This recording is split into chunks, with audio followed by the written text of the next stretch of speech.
La team, bonjour, je suis très content de te retrouver aujourd'hui dans cette vidéo. Comme tu as pu le voir dans le titre, eh bien, je te propose un tutoriel pour apprendre à investir en bourse quand tu n'as pas beaucoup de capital. Je pense que c'est assez représentatif de la société d'aujourd'hui.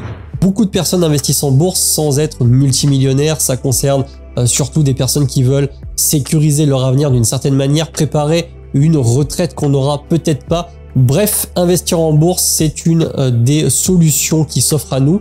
Et pour autant, eh bien, quand on n'a jamais fait de bourse, tout ça peut sembler un petit peu mystérieux.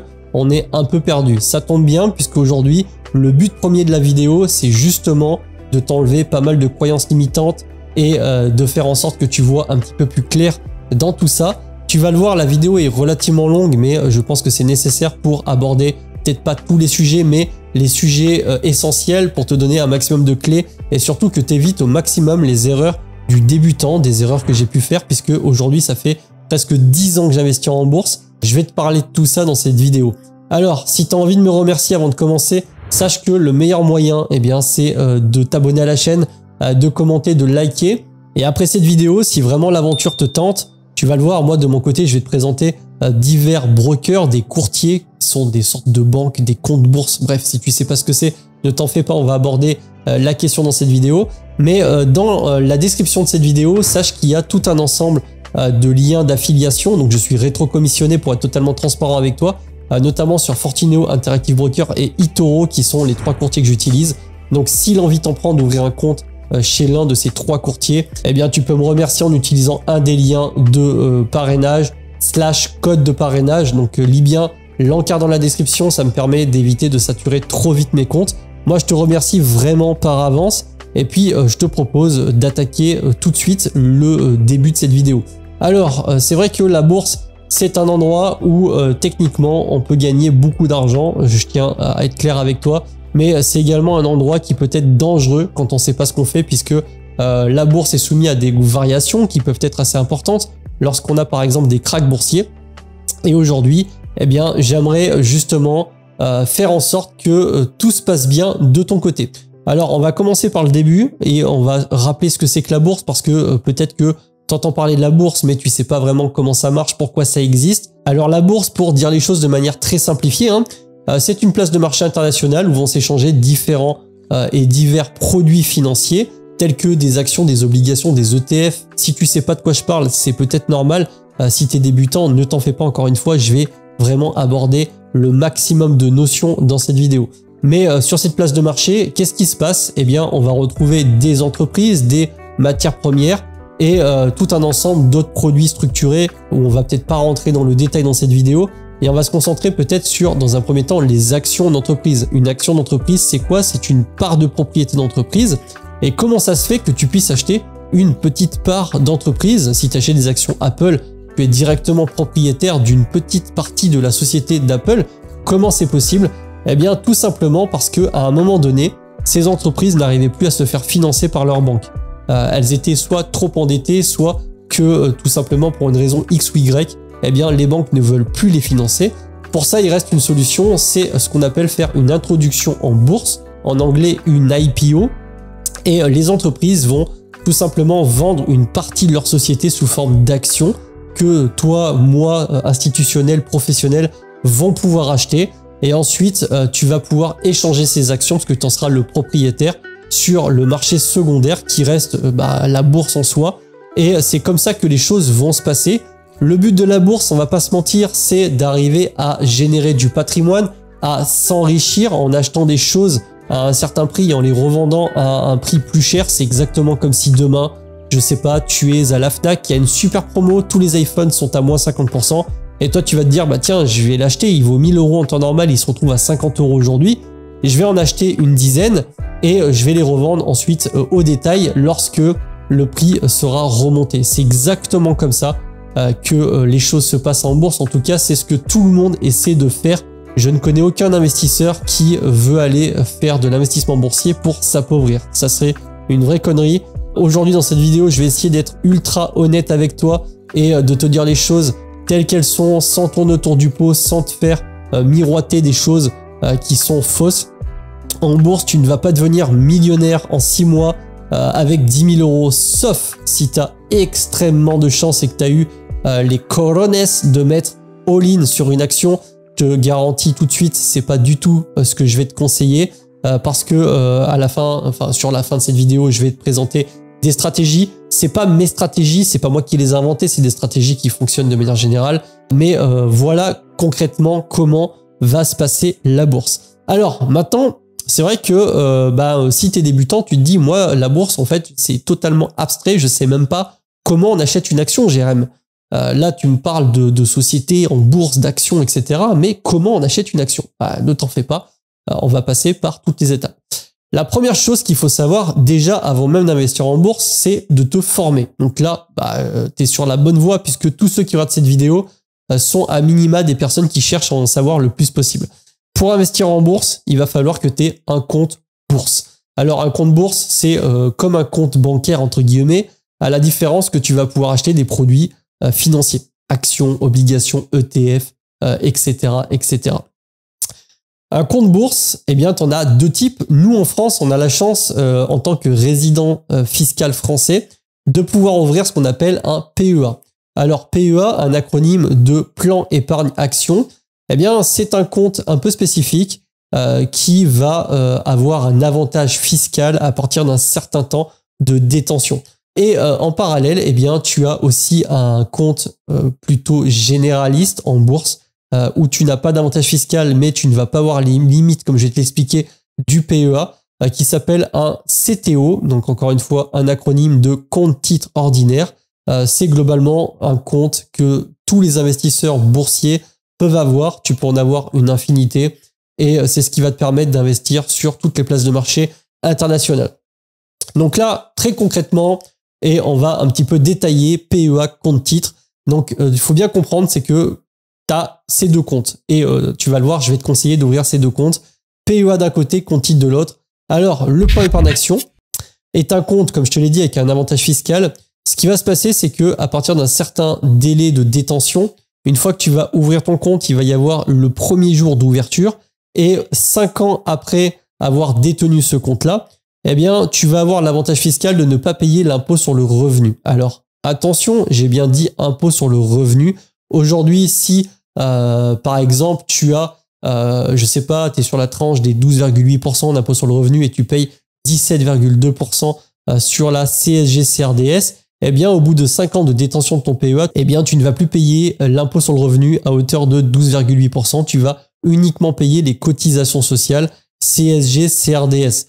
Alors, peut-être que tu te poses la question, comment on fait pour payer ces cotisations sociales? Eh bien, déjà, il faut savoir que toutes les cotisations sociales et toutes les taxes sur les plus-values, eh bien, sont, comme je viens de le dire, sur les plus-values. Si tu fais de la moins-value, bien évidemment, tu ne vas pas payer d'impôt.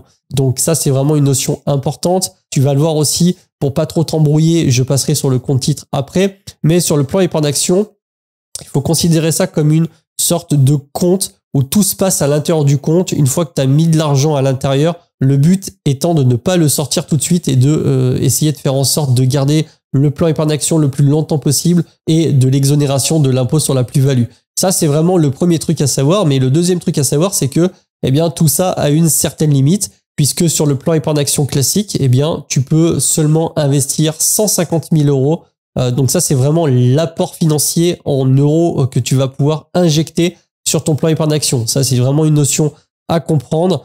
Une fois que tu as investi vraiment 150 000 euros, donc c'est-à-dire que tu as vraiment fait un ensemble de virements qui équivaut à 150 000 euros, tu ne peux plus alimenter ton plan épargne action. Mais par contre, le plan épargne action de lui-même peut tourner à l'infini. Ça, c'est ce qui va concerner eh bien, les conditions du PEA. Une autre condition que je t'ai pas parlé, c'est que sur le plan épargne action, si jamais tu t'amuses à retirer eh bien, de l'argent parce que tu en as besoin et que tu n'avais pas prévu ça avant les 5 ans, ça va automatiquement clôturer ton plan épargne action et tu vas payer 30%, c'est-à-dire la flat tax. À l'instant, je te fais cette vidéo et il y a possibilité que ça change dans le futur, donc il faudra bien se renseigner.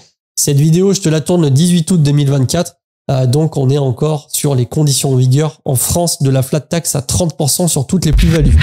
Je sais, ça va peut-être vite, peut-être que tu n'as pas le temps de tout assimiler, ne t'en fais pas. Je vais faire des flashbacks au fur et à mesure en avançant dans cette vidéo. Au début, c'est normal que tu sois un peu perdu, ne panique pas, mais c'est important que tu comprennes bien. Et après, je ferai une petite synthèse. Tu as également, quand on parle de PEA, une petite déclinaison du PEA qui s'appelle le PEA PME, qui te permet d'investir dans des petites et moyennes entreprises, comme son nom l'indique. Et celui-ci peut monter jusqu'à 225 000 euros d'apport, c'est-à-dire 150 000 plus 75 000 euros. Alors, de l'autre côté, je te l'ai dit, tu as le CTO, le compte titre ordinaire. Là, globalement, il n'y a pas trop de règles, si ce n'est que toutes les plus-values sont imposées à 30%. Donc ça, c'est la flat tax. Il n'y a pas d'avantage fiscal. Tu rentres et tu sors quand tu veux. Tu injectes et tu retires le montant que tu veux. Bien sûr, ce qui va être dispo sur ton compte. Mais en tout cas, voilà, tu n'es pas limité à 150 000 euros ou ce genre de choses. Donc, pour simplifier les choses, maintenant que tu as écouté tout ça, quand tu veux investir en bourse, il faut que tu ouvres un compte bourse. Tu as deux types de comptes bourse, le PEA et le compte titre ordinaire.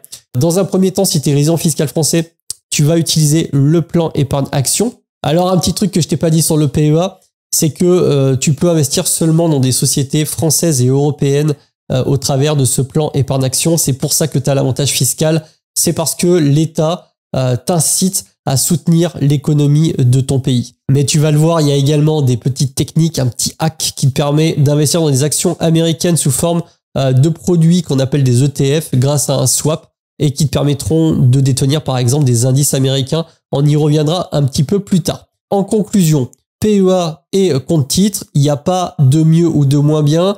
Si tu investis sur des actions qui sont éligibles au PEA ou des produits qui sont éligibles au PEA, eh bien, il faudra le faire au travers de ton PEA parce que c'est plus avantageux fiscalement parlant. Et de l'autre côté, tu as un compte titre qui va pouvoir te permettre d'investir par exemple sur des sociétés américaines comme, je sais pas, Apple, Microsoft, Coca-Cola, bref, toutes les sociétés qu'on peut connaître. Dans la majorité des cas, eh bien, tu vas pouvoir acheter n'importe quel type d'action et de produit via un compte titre. Et encore, ça va dépendre du broker. Donc ça, c'est vraiment le premier truc à comprendre. Compte titre PEA, il n'y a pas de mieux. Au début, je te conseille d'avoir les deux. Moi, pour ma part, j'ai mon PEA chez Fortuneo. Donc, je te le rappelle, mais si tu as envie d'ouvrir un PEA chez Fortuneo, tu as un lien de parrainage dans la description.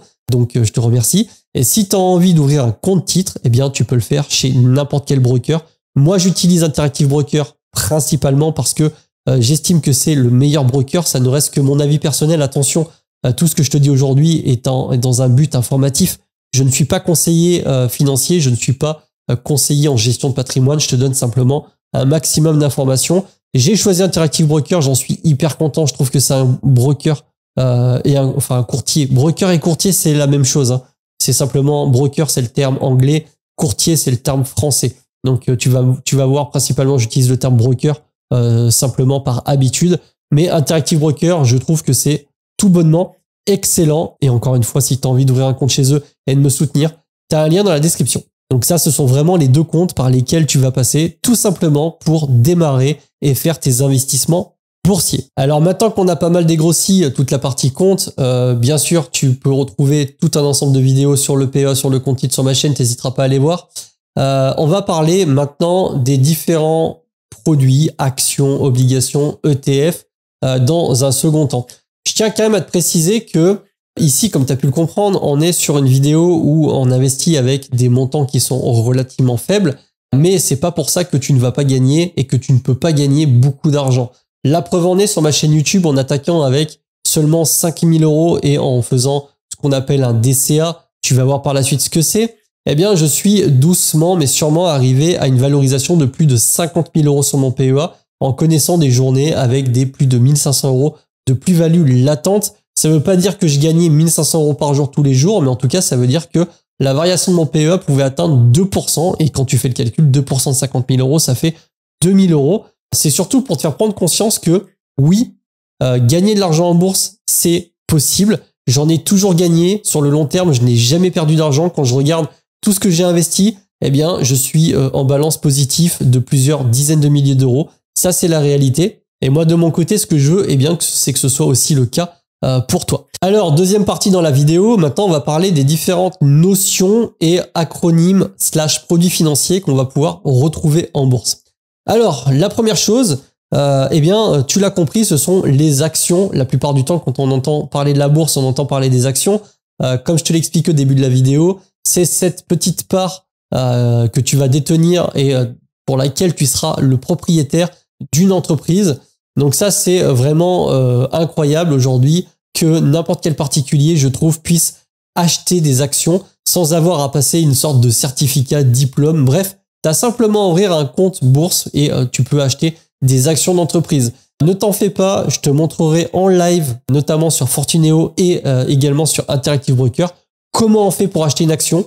Vraiment, je te partagerai mon écran. Tu pourras faire exactement la même chose parce qu'au début, c'est vrai qu'on peut être perdu, mais encore une fois, le but de cette vidéo, c'est de t'apporter un maximum de notions et de connaissances. Donc, ne te fais pas de soucis, je te montre ça un tout petit peu après. Alors, les actions d'entreprise, une fois que tu les détiens, eh bien, il n'y a pas de délai. On te dit pas, tiens, tu peux posséder l'action, mais tu es obligé de la revendre au bout de 5 ans. Non.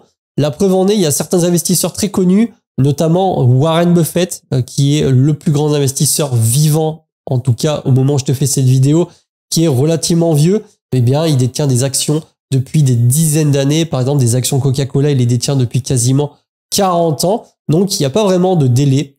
Tu peux acheter et vendre des actions quand tu le souhaites. Tu peux très bien acheter le matin et vendre l'après-midi. Ce qu'il faut savoir, c'est que à chaque fois que tu vas passer à un ordre, ce qu'on appelle un ordre, à chaque fois que tu achètes ou vends une action ou n'importe quel type de produit financier sur les places boursières, ça s'appelle passer à un ordre d'achat ou un ordre de vente. Eh bien, il y a une petite commission qui est récupérée par certains courtiers, sauf si tu as certains profils de courtage. Encore une fois, ne t'en fais pas, je t'en parlerai par la suite. Mais quand tu t'amuses à vendre des actions, enfin à acheter et vendre des actions dans un laps de temps assez court, c'est ce qu'on va appeler faire du trading. Si tu fais ça sur quelques jours, quelques semaines, du swing trading. Nous aujourd'hui, c'est quand même une formation, un tuto pour faire de l'investissement. Investir, c'est quoi? Faire de l'investissement long terme, eh bien, c'est acheter des produits financiers et les garder en portefeuille dans l'espoir, entre guillemets, mais bon, comme tu vas le voir, il n'y a pas forcément que de la chance là-dedans, mais dans l'espoir que ce produit ou ces actions montent dans le temps pour les revendre plus cher au bout d'un moment. Et même si tu ne revends pas les actions, il y a quelque chose qui va pouvoir être intégré à ces actions, c'est ce qu'on va appeler les dividendes. Le mot dividende, tu as déjà peut-être entendu ça plusieurs fois, mais tu sais pas vraiment ce que c'est. Eh bien, c'est tout simplement une rétrocommission qui est reversée par les entreprises aux actionnaires. Donc les actionnaires, c'est ceux qui possèdent les actions. Admettons que toi, tu détiennes des actions Coca-Cola.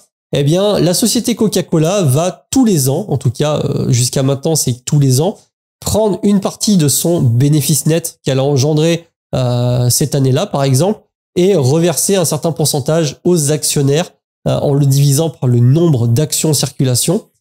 Et toi, tu vas récupérer un certain pécule. Donc, il y a des dividendes qui sont reversés par certaines actions chaque année. Ça peut être 2%, 3%, 5%. Il y a même des dividendes à 10%. Les dividendes, c'est, pour te donner un schéma très simplifié, eh bien, une récompense que les entreprises te donnent.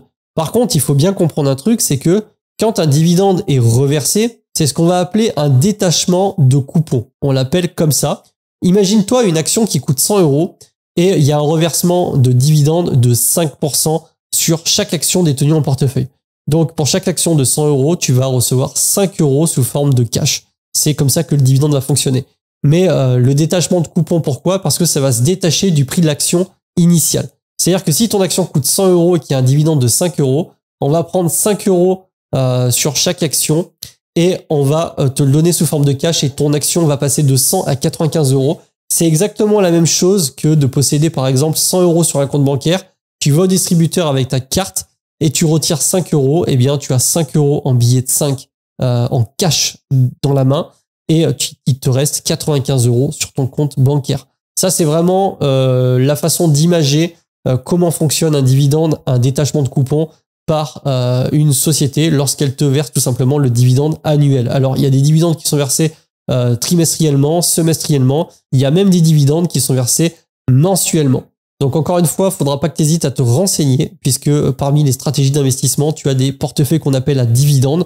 Le but, c'est tout simplement d'investir dans des actions qui te versent des dividendes régulièrement.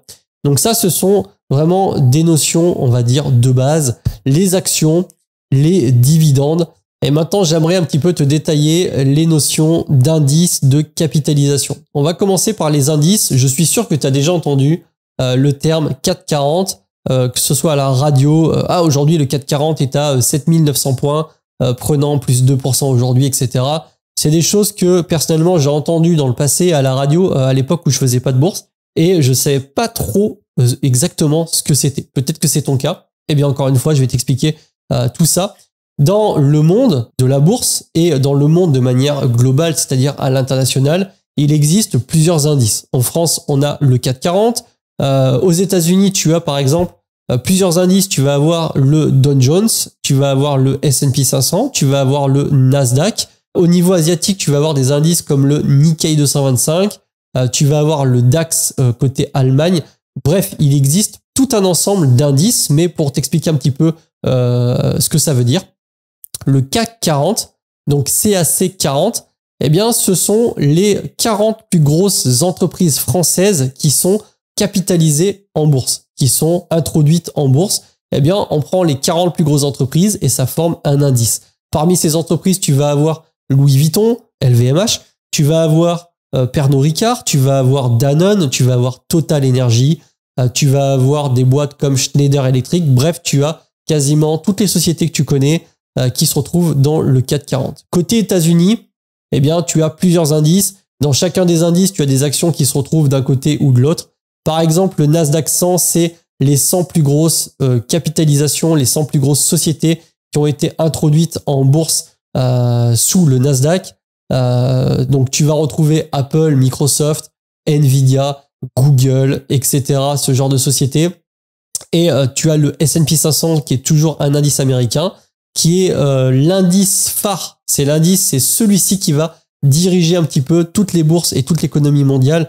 On va en reparler un peu plus tard, mais tu l'as compris, le S&P 500, eh bien, c'est les 500 plus grosses sociétés avec la plus grosse capitalisation en bourse des États-Unis. Donc là, tu as vraiment toutes les grosses sociétés américaines que tu connais. Tu vas avoir Coca-Cola, tu vas avoir Nike, tu vas avoir HP, tu vas avoir Nvidia encore, tu vas avoir Apple, tu vas avoir Ford, etc. Tu as vraiment toutes ces grosses sociétés.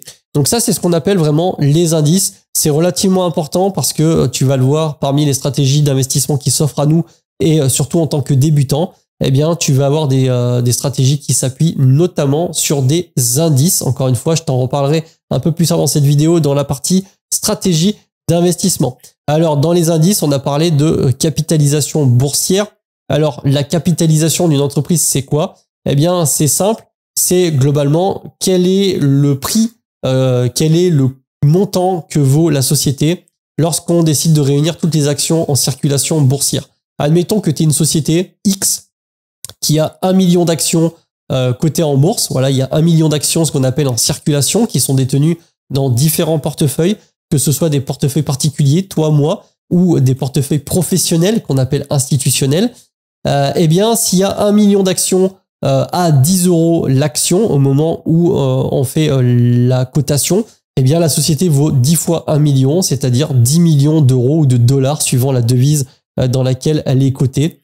C'est ce qu'on appelle la capitalisation boursière. Aujourd'hui, tu as des méga caps, ce qu'on appelle des sociétés qui sont ultra capitalisantes, ultra capitalisées, alias Microsoft, Nvidia, Apple. C'est des sociétés qui aujourd'hui pèsent 3000 milliards de dollars, donc 3 trillions de dollars. Donc c'est vraiment très conséquent. Imagine-toi, une société comme Microsoft pèse 3000 milliards de dollars en capitalisation. C'est énormissime. Pour te donner un ordre d'idée, eh bien, une société comme Microsoft, à elle toute seule, pèse plus lourd que l'entièreté des 40 entreprises capitalisées dans le CAC 40. Donc, ça reste vraiment gigantesque. Ça, c'est des notions que tu vas apprendre petit à petit lorsque tu vas commencer à vraiment rentrer dans le détail de la bourse, parce qu'au début, tout ça est relativement abstrait, mais ne t'en fais pas au fil du temps. C'est un petit peu comme une jumelle que tu vas régler. Au début, c'est flou. Et puis, tu vas commencer à avoir un petit peu des images nettes. Alors, on continue avec les obligations, un terme que tu as peut-être déjà entendu. Alors, une obligation, c'est quoi? Eh bien, c'est différent d'une action. Une action, je le rappelle, c'est un titre de propriété, c'est-à-dire que tu détiens une partie d'une société. Une obligation, c'est que tu vas détenir une partie de la dette. Ça peut paraître étrange, dit comme ça. Tiens, Jérém, qu'est-ce que tu dis? Tenir de la dette et tout, mais ça, c'est pas bon. Non, en fait, une obligation, par exemple, tu vas avoir une obligation d'État, tu peux avoir une obligation d'entreprise. Un État, par exemple, comme la France, qui va avoir besoin d'argent, peut émettre ce qu'on va appeler de l'obligataire. C'est-à-dire que toi, tu vas acheter une partie de cette dette, un petit peu comme un crédit bancaire, et on va te rétrocommissionner, on va te rémunérer avec des intérêts sur la dette.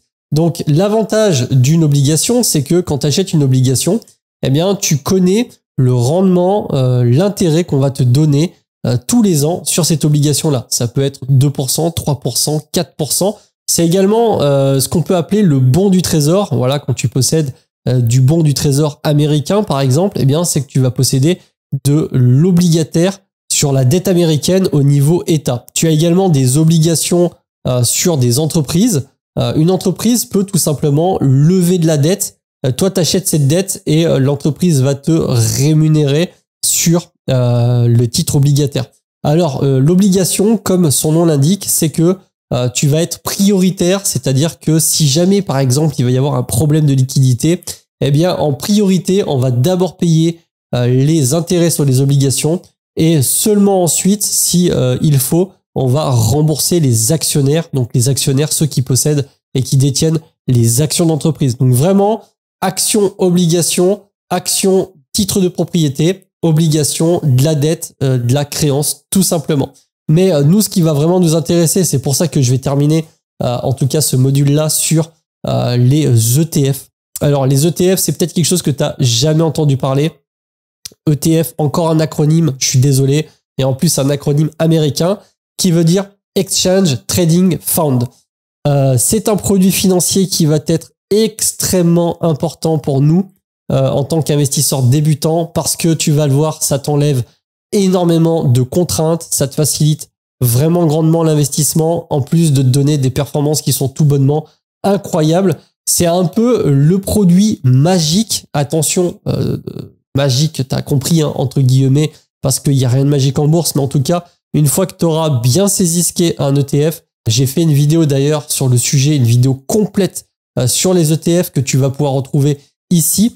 Je t'inviterai à aller la voir après cette vidéo parce que je ne peux pas rentrer dans le détail des ETF, sinon juste la vidéo des ETF dure 1 heure. Donc je vais vraiment survoler et après cette vidéo, tu iras te renseigner, tu iras regarder la vidéo sur les ETF parce que c'est pour le moins ce que je pourrais te conseiller, même si j'aime pas ce terme-là. Mais s'il y a bien une seule chose à faire en tant que débutant, et tu vas le voir à la fin de cette vidéo, c'est d'aller directement investir sur des ETF indiciels, ce qu'on appelle des ETF indiciels. Donc ETF, Exchange Trading Fund, le but d'un ETF, c'est quoi? Eh bien, c'est d'avoir la possibilité, en un seul produit financier, d'acheter tout un ensemble d'actions ou de suivre, par exemple, des matières premières. Je vais donner un exemple simple. Admettons que tu as le cours de l'or, ce qu'on appelle la once d'or ou le kilo d'or. Eh bien, il varie dans le temps. Par exemple, un kilo d'or il y a 30 ans ne vaut pas le même prix qu'un kilo d'or aujourd'hui. Eh bien, tu as la possibilité, par exemple, avec un ETF sur l'or, de posséder directement dans ton compte bourse, donc ton PEA ou ton compte titre, eh bien, un ETF qui va répliquer la performance de l'or quand tu vas acheter un ETF sur le gold. Ça t'évite d'aller à la banque, par exemple, aller acheter directement ton lingot d'or et de devoir te redéplacer de l'autre côté pour le revendre. Alors, il va y avoir des avantages et des inconvénients aux ETF. Par exemple, un ETF sur l'or, tu peux me dire c'est quoi l'avantage de posséder un ETF sur l'or? Vaut-il mieux pas détenir directement l'or physique? Et ça serait une très bonne question à laquelle je te répondrai oui, moi je préfère avoir de l'or physique. Mais en ce qui concerne la liquidité, quand on parle de liquidité, c'est la facilité avec laquelle tu vas acheter ou vendre le produit financier. Eh bien, sur un ETF sur l'or, ça sera beaucoup plus facile puisque tu auras simplement un seul bouton à appuyer pour vendre et encaisser. Eh bien, tu as plus ou moins value latente qui, du coup, se transformera en plus ou moins value réalisée. Mais comme je te l'ai dit, les ETF ne s'arrêtent pas aux matières premières. Les ETF peuvent concerner et vont concerner aussi les indices. C'est ce qu'on va appeler des ETF indiciels. Tout à l'heure, je t'ai parlé du CAC 40, les 40 plus grosses sociétés capitalisées en bourse.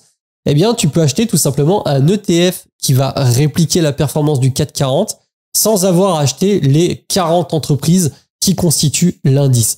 Imagine-toi que un ETF du S&P 500 ou même plus un ETF World qui s'appelle le MSCI World te permet d'acheter en un seul clic plus de 1400 sociétés. Tu achètes une vraiment infime fraction de 1400 sociétés, ce qui fait que derrière tu as tout un ensemble d'avantages. Le fait de ne pas avoir à passer des ordres sur des dizaines voire des centaines de sociétés et d'éviter ainsi les frais de courtage. Le fait que tu as un ETF qui est auto-nettoyant, c'est-à-dire que quand tu possèdes un ETF du CAC 40, eh bien dans le CAC 40, il y a des rotations. Et oui, puisque le CAC 40 étant les 40 plus grosses sociétés capitalisées en bourse, si jamais la 40e se fait dépasser par la 41e, elle va mathématiquement et automatiquement sortir de l'indice, se faisant remplacer par la nouvelle, et ça sera automatiquement le cas dans l'ETF. Encore une fois, n'hésite pas à aller jeter un œil sur la vidéo sur les ETF parce que ça va être vraiment une grosse partie des choses que tu devras faire en tant que débutant si tu as envie de pas perdre de temps, ne serait-ce que le temps que tu te formes pour aller sur d'autres stratégies, d'autres horizons tels que le trading, le swing trading, les options, etc. Choses qu'on ne va pas aborder aujourd'hui puisque je le rappelle, on est sur une stratégie d'investissement pour ceux qui ont un petit capital. Et moi, j'entends par investissement se positionner sur du long terme, minimum 5, 7, 10 ans, en vue d'avoir quand même des performances positives. Mais voilà, les ETF est un produit très important. Peut-être que c'est encore abstrait pour toi et ne t'en fais pas, c'est totalement normal. Si c'est la première vidéo sur la bourse que tu regardes, tout ce que je te dis peut sembler être un énorme flux d'informations, d'acronymes dans tous les sens et c'est totalement normal. Encore une fois, cette vidéo est totalement gratuite, tu peux la revisualiser et il faudra surtout que tu te formes. Alors maintenant, avant de passer sur le module suivant où je vais te montrer en live comment on passe à un ordre pour acheter une action ou un ETF, que ce soit sur Fortuneo ou que ce soit sur Interactive Broker, j'aimerais simplement parler de la bourse dans son ensemble. Maintenant que j'ai un certain recul, encore une fois, et vraiment pour être totalement transparent avec toi, la bourse, oui, ça peut faire peur au début. Oui, on a l'impression que c'est pas fait pour nous, mais vraiment, tu vas t'apercevoir qu'avec le temps, eh bien, tu vas avoir cette idée qui va totalement changer parce que la bourse, pour passer et pour détenir des actions, c'est pas si compliqué que ça en a l'air. Pour faire de la performance, à partir du moment où on respecte 2-3 notions de base, pareil, c'est pas si compliqué que ça en a l'air. Par contre, une chose où il faudra pas se voiler la face, faudra pas se vendre du rêve à soi-même, c'est que c'est très compliqué de devenir riche rapidement avec la bourse à partir du moment où tu n'as pas des sommes conséquentes à investir en bourse. Et j'entends par conséquent plusieurs milliers, plusieurs dizaines de milliers d'euros tous les mois. Au début, c'est normal, on va attaquer avec des petites sommes, avec 50 euros, 100 euros, peut-être 20 euros. Chacun investira la somme qu'il peut mettre. Tout le monde n'est pas logé à la même enseigne. Ça dépend de la situation de chacun. Est-ce que tu es en couple? Est-ce que tu es avec des enfants? Quel est ton boulot? Quel est ton salaire? Tout est une question d'épargne mensuelle et de ce que tu vas pouvoir investir. Moi, aujourd'hui, avec le temps, pour te donner un ordre d'idée, j'ai attaqué la bourse en 2015, j'ai ouvert mon PEA, j'avais mis 1500 euros, je n'avais aucune connaissance, j'y suis allé vraiment en autodidacte, j'ai fait des petites erreurs, j'ai perdu beaucoup de temps. En fait, il y a eu un gros manque à gagner par rapport à une stratégie comme je vais t'expliquer par la suite, si j'avais respecté tout simplement ces choses-là, mais à ce moment-là, je ne le savais pas, je n'avais pas de connaissances. C'est exactement ce que je vais essayer de faire. Enfin, en tout cas, c'est exactement la mission que je me suis donnée, que tu ne fasses pas les mêmes erreurs que moi et que tu sois directement sur le bon chemin. Mais j'ai attaqué, voilà, avec 1500 euros, je suis monté progressivement à 5000 euros. J'avais fait beaucoup d'heures supplémentaires à ce moment-là parce que la bourse m'intéressait. Et je suis resté pendant un long moment à 5000 euros, histoire de voir un petit peu ce que je pouvais faire. Et je me suis dit, au cas où que je perde tout mon argent, parce que tu sais, on a quand même l'idée préconçue, ou alors les échos de couloir, les bruits de couloir, les conversations de machine à café, où on entend Josette nous dire oh là là, moi je connais un tel, son cousin il a fait de la bourse, il a tout perdu. Et ça c'est vraiment le truc au début où on se dit la bourse c'est vraiment l'endroit où on peut tout perdre. Alors, petit scoop, oui on peut tout perdre en bourse. Si on fait n'importe quoi, on peut clairement tout perdre en bourse. Mais là aujourd'hui, je vais te proposer des stratégies où tu ne pourras pas tout perdre en bourse et où normalement, si tu respectes des petites notions qui sont relativement simples à comprendre, et crois-moi, peut-être que ça va être dur à avaler quand t'as pas de notions, mais c'est des stratégies que tout le monde peut appliquer. C'est très simple et ça donne de vraies performances. Donc encore une fois, reste bien jusqu'à la fin, je t'en parle juste après. Mais voilà, j'ai attaqué avec 200 € d'investissement mensuel au bout d'un moment. J'ai commencé, puis 300, puis 500, puis j'avais un business qui se développait. En parallèle, si tu le sais pas parce que tu me découvres, j'ai fait beaucoup d'immobilier locatif. Dans ma vie, j'ai acheté en association quasiment une trentaine de biens immobiliers. J'en détiens encore plus d'une dizaine. Bref, j'ai quand même fait pas mal d'investissements. Et à un moment donné, je me suis retrouvé avec de l'argent à investir tous les mois de par mes rentes immobilières et puis des différents projets que j'ai menés, que je mène encore. Et puis, je suis arrivé à un stade où je pouvais investir plus de 1000 €, plus de 1500, plus de 2000 € par mois. Et j'ai pu petit à petit, voir ce qui se passait en augmentant les sommes. Et mon cerveau s'est habitué à des variations de plus en plus grosses. Ça, c'est quelque chose que tu vas certainement vivre. Et c'est important parce qu'aujourd'hui, si tu hérites d'un gros montant, je sais pas, de 50 000, 100 000 €, une donation de tes parents, et que tu mets tout en bourse, il y a de très fortes chances que tu n'arrives pas à tenir mentalement, psychologiquement la pression lorsque le marché va baisser. Et je te le dis et je vais te le redire sur la conclusion de la vidéo, mais la psychologie de l'investisseur, c'est en grande partie ce qui va faire ou pas, ses performances. Et maintenant, ce que je te propose, c'est qu'on regarde ensemble tout simplement comment on fait pour acheter une action. On va directement aller sur l'ordinateur. Let's go. Donc là, je suis sur mon courtier, mon broker Fortuneo, sur lequel j'ai mon plan épargne action. Et je te passe le détail de tout ce que tu as sur la gauche, puisque j'ai fait encore une fois une vidéo complète sur l'interface Fortuneo que tu retrouves sur la chaîne. Je te la mets ici, ça t'évitera de chercher. Ça te permettra vraiment de savoir un petit peu comment fonctionne la plateforme. Mais nous, dans un premier temps, ce qui va nous intéresser, c'est à partir du moment où tu as un portefeuille vide. Donc là, tu t'imagines que les 3 lignes que j'ai là n'existent pas. Tu viens simplement d'ouvrir ton compte. Tu as fait un petit dépôt de capital. Ça peut être 100, 200, 500 €.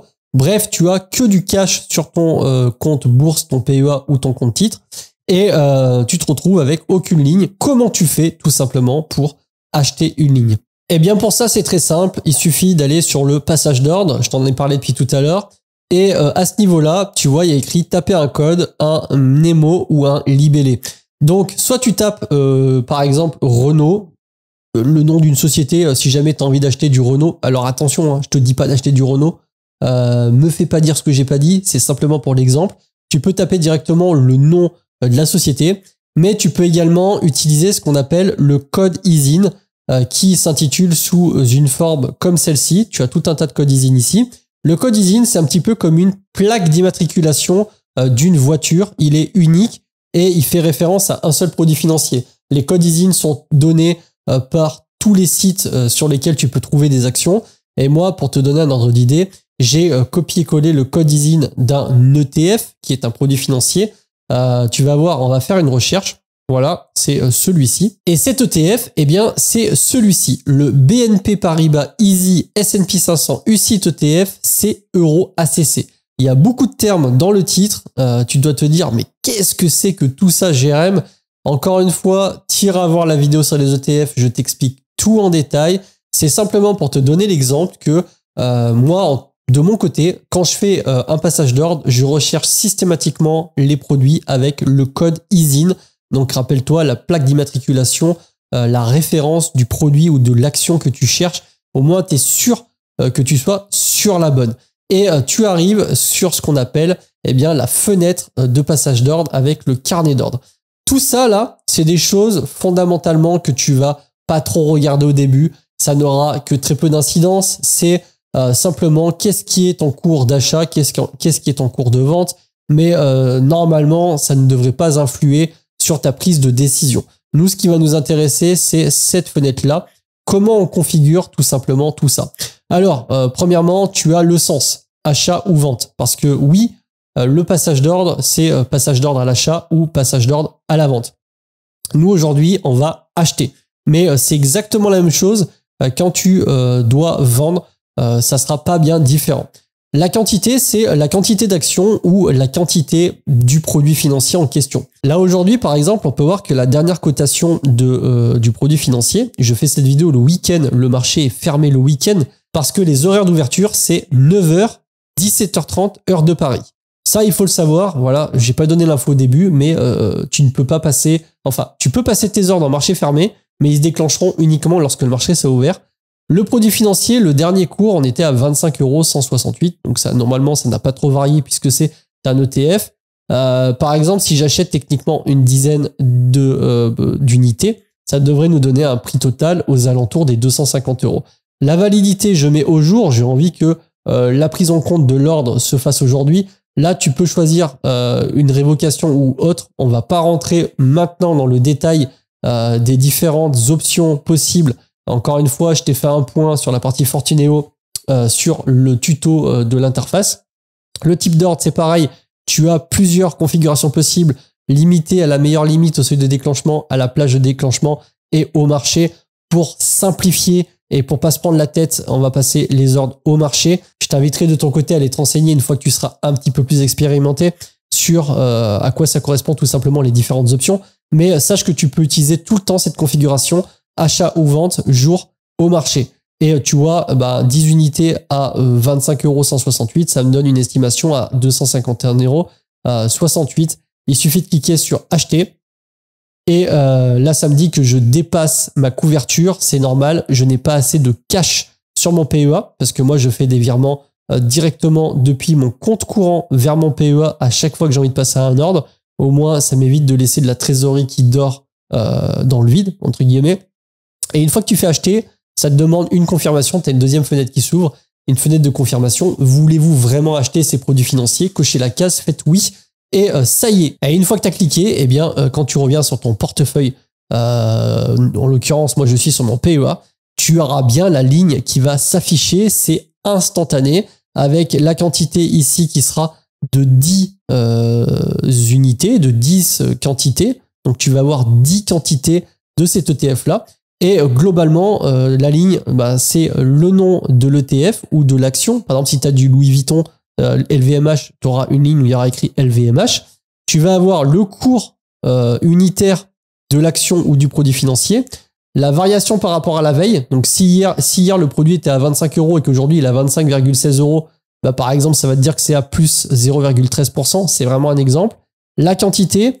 Le PRU, c'est le prix de revenu unitaire parce que si tu t'amuses à acheter plusieurs quantités du même produit financier, admettons tu en achètes 10 à 20 € et derrière tu en achètes 10 à 25 € parce que le prix a monté, eh bien tu feras une moyenne et globalement ça te fera, je dis une bêtise peut-être, mais ça sera une moyenne à 22,50 €. Donc tu auras 20 produits à 22,50 €. Ça va tout lisser. Tu vas pas avoir deux lignes, une où il y aura écrit que tu auras acheté à 20 et une où il y aura écrit que tu auras acheté à 25. Ça va tout lisser. C'est ce qu'on appelle le PRU, prix revenu moyen ou prix revenu unitaire. La valorisation, c'est tu multiplies tout simplement la quantité que tu as par le cours actuel. Donc ça te donne, là par exemple, tu vois que moi j'ai 1484,92 € de valorisation. C'est le prix, le poids de la ligne. La plus ou moins value. Donc là, on voit que je suis à plus 6,68 €. Tu vois, je m'enrichis énormément sur cette ligne-là. Et ça me dit que je suis à plus 0,45 sur la totalité de ma ligne. Et le poids dans mon portefeuille, eh bien, j'ai 36,3% de mon portefeuille qui est constitué de cette ligne-là. Voilà pour le détail. Encore une fois, je t'ai fait ça rapidos parce que j'ai des vidéos qui sont vraiment complètes sur Fortuneo. Mais globalement, une fois que tu as fait ça, voilà, tu as tout simplement acheté ta première action ou ton premier ETF. Donc en l'occurrence, tu vas le voir, ça sera vraiment plus avantageux, surtout quand tu débutes, d'acheter un ETF. Moi, j'ai 3 ETF. Chacun, après, fait sa stratégie. Là-dessus, il n'y a pas de normes, même si les ETF sont très largement admis comme étant la meilleure stratégie, surtout quand tu es débutant, celle qui te permet d'éviter beaucoup d'erreurs et d'obtenir les meilleures performances. Donc, ça se passe comme ça sur Fortuneo. Je peux également te montrer maintenant comment ça se passe quand tu es sur Interactive Broker. Donc, Interactive Broker qui est un courtier comme Fortuneo, à la différence que c'est pas le même. Pourquoi avoir plusieurs courtiers? pour plusieurs raisons. Ça te permet de sécuriser un petit peu les fonds à droite à gauche en n'ayant pas tout au même endroit. Même si encore une fois, il y a très peu de chances qu'un courtier fasse faillite. Honnêtement, j'ai jamais vu ça. Et puis, deuxièmement, parce que il y a des produits que je recherche, notamment sur des portefeuilles spécifiques qui sont disponibles sur Interactive Broker et qui ne le sont pas sur Fortuneo. Voilà, là, c'était vraiment pour le détail. Comment ça se passe chez Interactive Broker? Eh bien, tu te retrouves avec tes portefeuilles, avec tes fameuses lignes, exactement comme on a sur Fortuneo, sauf que c'est peut-être avec une interface différente. Ici, tu vas rechercher les produits financiers. Donc, tu vois, par exemple, si je tape le numéro ISIN, je vais tomber sur BNP S&P 500 UCITS ETF, exactement le même qu'on a de l'autre côté. Le but étant justement de taper le numéro ISIN, peu importe le broker, pour avoir exactement le même produit financier. Et quand tu cliques sur acheter, donc là tu vois que tu as acheté et vendre, c'est peut-être un peu plus lisible. Eh bien, tu as également une fenêtre qui s'appelle le ticket d'ordre, donc le passage d'ordre qui va s'ouvrir. Et là, c'est exactement pareil. Tu vas choisir ta quantité. Là, tout à l'heure, tu sais, on avait au marché, limite, etc. Bah, tu retrouves les mêmes choses. Il y en a un tout petit peu plus sur Interactive Broker, mais globalement, c'est la même chose. Tu mets au marché. Ici, tu peux choisir share, donc la quantité, ou directement en euros, chose qui n'est pas disponible sur Fortuneo, parce qu'il faut savoir que sur les brokers français, il y a une loi qui t'interdit de faire ce qu'on appelle de l'achat fractionné. Par exemple, acheter que 0,5 quantité d'un ETF. Ici, c'est possible. Ici, je peux littéralement acheter 1,5 quantité, unité. C'est tout à fait possible. Et je peux également dire, là, tu m'achètes pour 500 € et ça me donne 19,82 produits financiers. J'ai simplement à cliquer sur ordre d'achat. Et à partir du moment où j'ai les fonds disponibles, le cash disponible sur mon broker, encore une fois, l'ordre va être exécuté. Et dans le portefeuille, on va se retrouver avec la ligne où on se retrouvera avec 19,82 quantités de l'ETF BNP S&P 500. Donc, très concrètement, peu importe le broker que tu vas utiliser, tu vas systématiquement avoir une fenêtre de passage d'ordre. Franchement, au début, c'est simplement de se familiariser avec l'interface. Il n'y a rien de compliqué. La plupart des fenêtres se ressemblent. Là, je t'ai montré pour Fortuneo et pour Interactive Broker, qui sont vraiment les deux que j'utilise. D'un côté pour le PEA sur Fortuneo et de l'autre côté sur Interactive Broker sur deux portefeuilles. On peut le voir ici, j'ai le portefeuille, ce qu'on appelle Small Cap Value. Alors, ça va peut-être pas te parler. Et le portefeuille que j'ai appelé Idéal. Il y a un suivi d'ailleurs sur ma chaîne pour le portefeuille idéal, c'est directement dans la partie membres de ma chaîne. C'est une partie avec un accès payant sur ma chaîne, c'est 2,99 € par mois, ça permet de soutenir tout simplement mon travail et je te propose des vidéos de suivi de portefeuille vraiment très intéressants qui font appel à des logiciels qui coûtent relativement cher pour les constituer. Bon, ça c'est toujours pareil, il n'y a aucune obligation là-dedans. Si tu as envie d'aller jeter un œil et de me soutenir, eh bien tu peux tout simplement rejoindre la partie membre de la chaîne. Ça fait ultra plaisir. Moi, Interactive Broker, je suis hyper content de l'interface et de manière générale du broker, les ordres sont pas chers. Il faut vraiment faire attention quand tu passes des ordres en bourse parce que ça te coûte des frais.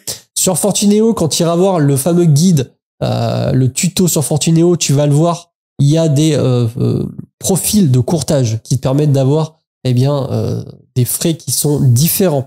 Donc, je te conseille comme ça, si jamais tu ouvres un PEA chez Fortuneo, et que tu comptes investir moins de 500 € par mois parce que c'est ta capacité d'investissement maximum, sélectionne bien le profil starter qui te donne un ordre gratuit chaque mois et dans le cadre d'une stratégie DCA comme on va le voir par la suite, eh bien c'est très intéressant. Interactive Broker, tu as tout un ensemble de données, des performances, tu peux comparer les marchés.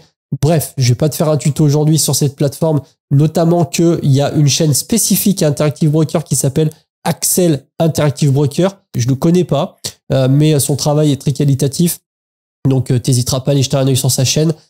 Et encore une fois, si tu as envie d'ouvrir un compte titre sur Interactive Broker parce que tu as envie d'acheter des sociétés étrangères, américaines, que tu as envie d'avoir du Apple, du Spotify en portefeuille, eh bien, tu peux toujours penser à moi, tu as un lien d'affiliation dans la description. Donc là, voilà, tu as compris comment on passe un ordre en bourse. Techniquement, tu es déjà capable d'acheter une action, d'acheter un produit financier, d'acheter un ETF. Maintenant, ce qui va nous intéresser, c'est ok Jérém, je suis un peu perdu, mais malgré tout, j'ai compris comment on achète un produit financier. Est-ce que tu peux m'en dire plus? Quelle est la stratégie à suivre? Qu'est-ce que je dois faire? C'est exactement ce qu'on va voir tout de suite dans le prochain module. Bon la team, j'espère que ça va et que ça reste digeste, que je suis pas trop en train de t'embrouiller. Parce que crois-moi que si je rentrais dans le détail sur tous les points qu'on vient d'aborder, déjà on en aurait eu pour une dizaine d'heures. Et c'est au final exactement ce que j'ai fait de mon côté. J'ai créé une formation complète où pour le coup là on rentre dans le détail qui concerne l'investissement. Ça te permet vraiment de comprendre en profondeur pourquoi, comment il faut faire les choses. Le côté psychologique qui reste très important. Donc une fois que tu as fini la vidéo, si vraiment tu as envie d'aller plus loin, sache que j'ai à disposition une initiation qui s'adapte parfaitement à tous les profils, qui t'enseigne les bonnes pratiques et t'évite vraiment de faire les grosses erreurs. Tu as le premier lien en description dans cette vidéo. Il y a un membre de mon équipe qui prendra un call avec toi. Tu as un calendrier où tu peux réserver une plage d'appel où on fait tout simplement un point sur ta situation et on fait en sorte d'adapter au mieux les choses pour t'apporter un maximum de valeur. Donc n'hésite pas, si vraiment ça t'intéresse, le call est gratuit. Tu as juste à cliquer sur le premier lien dans la description.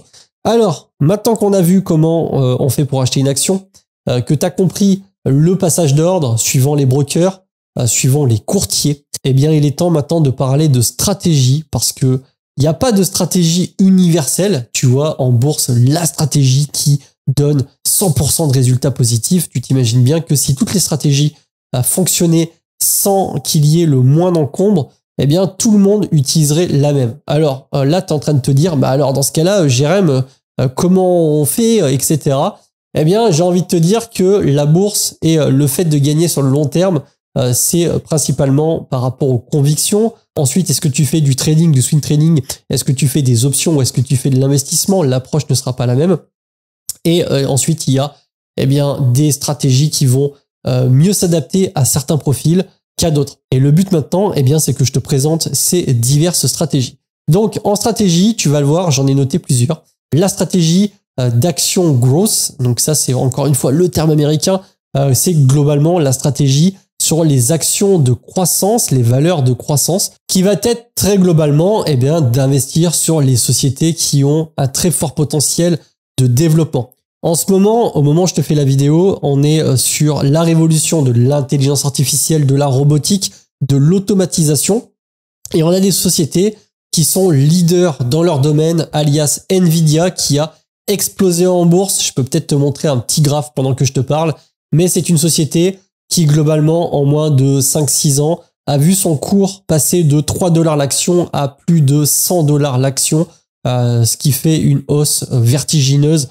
C'est assez rare d'avoir ce genre de hausse sur ces actions-là. Alors pourquoi Nvidia a explosé en bourse? Tout simplement parce que Nvidia est une société qui est leader dans son secteur et son secteur, c'est de créer des puces, des processeurs spécifiques à l'intelligence artificielle. On connaît Nvidia pour toutes les cartes graphiques sur les PC de gaming principalement, les grosses cartes graphiques que la plupart des gamers s'arrachent. Et on a eu également en 2017-2018 jusqu'à 2022 une grosse vague de pénurie de cartes graphiques parce qu'elles étaient sollicitées et achetées pour miner du Bitcoin et des crypto-monnaies principalement. Mais les sociétés de croissance font partie intégrante d'une certaine stratégie. Alors, je vais te donner 2-3 sites. Alors, il y en a plein, mais globalement des sites que j'utilise régulièrement qui vont te permettre d'aller regarder un petit peu les actions, d'avoir certaines données. Le premier d'entre eux est Les Échos Investir, donc c'est investir.leséchos.fr. C'est un site qui récapitule globalement l'actualité boursière et qui te donne également les différents indices et tu peux retrouver des sociétés. Si on tape par exemple, je te disais tout à l'heure Nvidia, on va avoir Nvidia coté au Nasdaq. On peut voir le cours qui a explosé, comme je te l'ai dit. Et on peut voir pas mal d'indications financières, que ce soit sur les cotations préconisées, les variations de séances et des profils de la société sur tout un ensemble de données. Chacun a son interface. Tu as également Google Finance qui permet de voir un petit peu la même chose. Si je te montre et qu'on tape Nvidia, eh bien, on peut voir que, encore une fois, on va avoir le cours de l'action, différentes données concernant la société, les données financières, les résultats trimestriels annuels, et on peut voir que, par exemple, le chiffre d'affaires de Nvidia était de 11 milliards de dollars en 2020, 16 en 2021, 26 en 2022, et là on est à 60, donc ça fait x3. C'est exactement ça, par excellence, une société de croissance. Et du coup, il y a des stratégies qui s'appuient uniquement sur la possession de sociétés de croissance, de valeurs de croissance en portefeuille. Alors, comment on les trouve? Eh bien, ça, c'est la bonne question, parce que si je connaissais la prochaine société qui va faire 400% en 2 ans, bien sûr que je te l'aurais donné. C'est pas le cas, désolé. C'est justement là toute la difficulté. Pour ça, tu vas avoir des logiciels qui sont payants. Donc moi, j'en ai un. Ça s'appelle un screener. Tu l'as sous les yeux. Ce screener, c'est Value Investing Screener. C'est un screener qui est très bien fait. Je peux te montrer avec Nvidia. Donc là, le truc, c'est que quand tu tapes eh bien, la société, tu vas directement tomber sur la page de la société avec toutes les valeurs, les différents scores d'entreprise, l'historique du cours, l'étude de valorisation qui te permet de savoir approximativement si une société est surévaluée ou sous-évaluée, les différents ratios principaux, le price earning, le price earning growth, tous ces acronymes encore une fois de ratio d'entreprise que tu ne connais peut-être pas, et tu pourras retrouver sur cette chaîne et notamment dans ma formation, je t'explique tout ça en détail. Bref, tu as vraiment tout un ensemble de données sur chaque société, les rendements des capitaux engagés, les bilans comptables, tout ce qui va être l'évolution de la dette, et également des courbes comme celle-ci, l'étude du management. Est-ce que les initiés achètent ou vendent des titres de la société, et aussi l'évolution du dividende. Donc ce genre de logiciel permet de faire une analyse un peu plus approfondie des sociétés afin de savoir justement comment et quoi acheter. Donc ça, c'est la stratégie sur les valeurs de croissance. Donc très concrètement, cette stratégie-là, ça va être d'acheter les grosses sociétés un peu tendance, Apple, Microsoft, Nvidia, Google, vraiment toutes ces grosses sociétés-là. C'est une stratégie qui fonctionne relativement bien, notamment sur le secteur technologique depuis quelques années, parce que on l'a vu, hein, c'est tout le secteur de la tech qui tire les marchés vers le haut. Ça va peut-être pas continuer à l'infini. En attendant, ça fait partie des stratégies de croissance qui fonctionnent. Ensuite, on a les stratégies qui s'appuient sur la value, donc les stratégies de valeur, on va appeler ça comme ça. Là, c'est globalement d'aller chercher les sociétés qui sont sous-évaluées. Donc toujours pareil, avec le logiciel Screener ou avec tout autre logiciel de recherche, mais bon, ça nécessite de faire une étude approfondie des sociétés. Le but étant d'arriver à trouver des sociétés qui sont vraiment sous-cotées par rapport au prix qu'elles devraient coûter réellement. C'est un petit peu comme si je te disais, pour te donner un exemple, tu as une voiture, elle vaut 2000 €, et en fait dans la boîte à gants, tu le sais pas, mais tu as 3000 € en liquide qui seront fournis avec la voiture lorsque tu vas l'acheter. Et là, tu es en train de me dire, mais attends, mais c'est bizarre, la voiture coûte 2000 € et tu as 3000 € en liquide dans la boîte à gants. Eh bien, crois-le ou pas, mais dans l'univers financier, dans l'univers de la bourse, c'est des choses qui peuvent arriver. Par exemple, sur le domaine de la bourse, tu as eu parfois, et régulièrement même, des sociétés telles que des sociétés minières qui vont extraire des minerais du sol ou des matières premières ou de l'or, etc. Et qui, si tu prends tout leur stock, je sais pas, d'aluminium, leur stock de carbone, bref, tout le stock qu'elles disposent, eh bien, ce stock représente une valeur plus importante que le prix de la société payé en bourse si tu achetais toutes les actions de la société. Donc ça, ce sont des sociétés qui sont sous-valorisées, et on part du principe que voilà, les marchés sont efficients.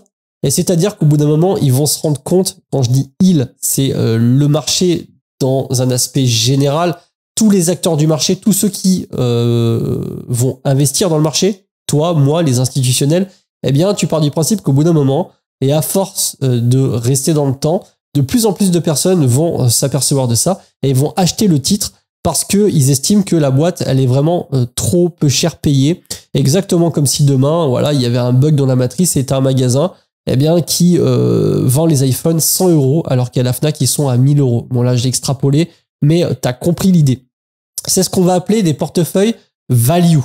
Et moi, sur ma chaîne, eh bien, j'ai justement un portefeuille value que j'ai mis en place depuis plusieurs mois et pour lequel tu retrouves un épisode tous les mois de suivi de ce portefeuille où j'achète l'action et où je te montre pourquoi j'ai acheté l'action. Ce portefeuille s'appelle le portefeuille Small Cap Value avec une composante Momentum. C'est un portefeuille, voilà, que je te présente en détail et qui s'appuie sur la stratégie Value. Si jamais tu as envie justement d'aller un peu plus loin dans le sujet sur la value, je peux te montrer un truc.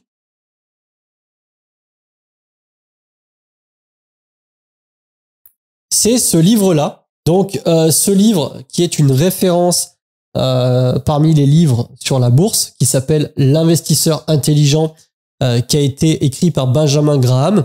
Benjamin Graham qui a été un professeur dans une université américaine et ça a surtout été le mentor de Warren Buffett, plus grands investisseurs actuellement vivants, qui est parti de rien et qui a une société qui possède plus de 500 milliards de dollars sous forme d'investissement boursier. Et c'est un livre qui est relativement imposant, important, puisqu'il y a un tout petit peu moins de 500 pages et qui t'apprend un petit peu justement la méthode value sur le fait de repérer des actions et des sociétés sous-valorisées par le marché. Alors, c'est un livre qui a été écrit, il y a eu plusieurs versions, mais qui a été écrit dans les années 50 ou 60, je ne sais plus exactement, donc qui peut sembler un petit peu dépassé sur certaines conditions de marché d'aujourd'hui, mais qui n'en reste pas moins un des meilleurs livres que j'ai lu, si ce n'est le meilleur livre sur la bourse. Warren Buffett lui-même dit que c'est la Bible de l'investisseur boursier. C'est pas pour rien qu'il s'appelle L'investisseur intelligent. Si tu as envie de creuser le sujet, ne serait-ce que pour étendre et élargir tes connaissances sur les domaines des finances personnelles et de l'investissement boursier, franchement, c'est un livre que je te conseille absolument, même si son prix n'est pas donné puisqu'on est à 40 balles le livre. Donc ça, c'est vraiment la stratégie value, le fait d'aller acheter des sociétés qui semblent être sous-valorisées par le marché en espérant eh bien, que le marché s'en rende compte. Et si tu as une société qui est sous-valorisée de 50% par rapport au prix à laquelle elle devrait être, eh bien, t'espères qu'à un moment donné, le prix revienne à zéro, entre guillemets. Et du coup, bah, toi, si tu l'as acheté lorsqu'elle était à moins 50%, tu peux potentiellement faire un plus 100% de plus-value sur ce titre-là. Alors après, ça, c'est de la théorie, mais dans la pratique, ça se fait aussi. Ça reste relativement compliqué parce que ça s'appuie, comme tu l'as vu, sur des logiciels. Il faut avoir, je pense, un petit peu d'expérience, mais en tout cas, c'est une stratégie qui fonctionne plutôt bien. Troisième stratégie que je vais te présenter, eh bien, c'est la stratégie des portefeuilles à dividendes. Rappelle-toi le dividende, et je t'en ai parlé au début de cette vidéo, le détachement de coupons, le fait qu'une entreprise va reverser une part de son résultat net aux actionnaires pour les remercier tout simplement. C'est une forme de récompense, on va dire ça comme ça. Voilà, tu détiens des actions de la société. Sans toi, la société aurait peut-être pas pu arriver là où elle en est. Et du coup, on va récompenser les actionnaires en leur faisant une petite rétribution de ce qu'on a généré, de ce que la société a généré cette année-là. Alors là, c'est toujours pareil. Encore une fois, je te montre, je suis sur le logiciel Value Investing Screener et je peux par exemple directement faire une recherche de société dans la partie dividendes avec les performances de dividendes. Par exemple, je veux que le logiciel me sorte toutes les sociétés qui ont un dividende supérieur à 10%. Alors là, rassure-toi, j'ai mis uniquement ça pour te montrer que c'est possible. 10% de dividendes, il y a 3113 sociétés qui versent plus de 10% de dividendes. Ça ne veut pas dire que ce sont que des sociétés fantastiques. Attention, le dividende, parfois, c'est justement pour combler une certaine lacune sur les fondamentaux et la solidité de l'entreprise. On essaie de tenir les actionnaires avec ça. Donc, il faut vraiment faire attention quand tu fais un portefeuille à dividendes. Il faut bien que toutes les valeurs d'entreprise suivent. Mais là, par exemple, si je te prends la première société, je sais même pas laquelle c'est Tongwei Co, une société, on sait pas trop, en Chine.